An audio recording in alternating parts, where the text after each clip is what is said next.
absolutely always the client comes first. This is now the end phase of the representation by an attorney. A settlement is reached, but before I even get to the dollars and the handling, the physical handling of the money, I have to offer some information about the settlement of the case. And we can always go to court and the jury gives you an award or a judge gives you an award. That's what you get. But before we get there, if we're going to settle the case, we absolutely are required to get the client's consent to the settlement.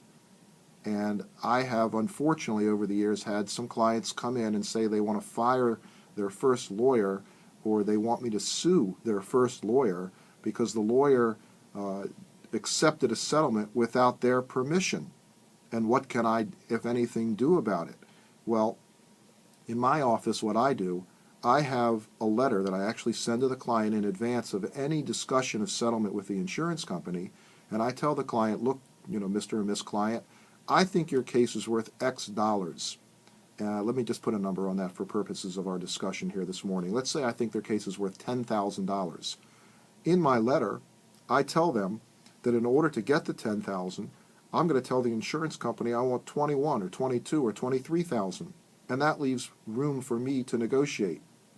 Then I send that letter to the client, and I actually spell out in that letter that if we get that $10,000, this is what's going to happen. The attorney's fees come out, we pay the bills, I show them what the bills are and the balance due in the bills, and then there's a bottom line that represents what the client will get after they've recovered all the money, and after all the bills have been paid, and after the lawyer's fee has been paid. This is for you, Mr. or Miss Client. You put this in your pocket. This is the proceeds of settlement, as I like to call it. So I send that letter to the client, and I require that they sign that letter or come talk to me if they disagree. If they disagree, that's fine. Come in, tell me, or call me on the phone. What's going on? Why don't you agree with my evaluation? I don't pretend to know everything, but for the most part, I read the case very thoroughly. I understand what's going on, and with my hopefully good experience, I'm able to evaluate the case and give my client a recommendation and advice as to what amount we should recover reasonably.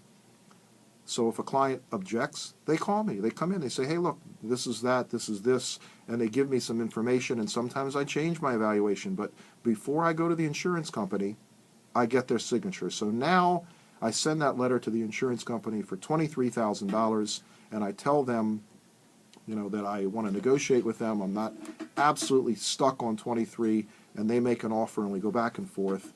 And if I can get $10,000 or more, then I know that I have in writing my client's permission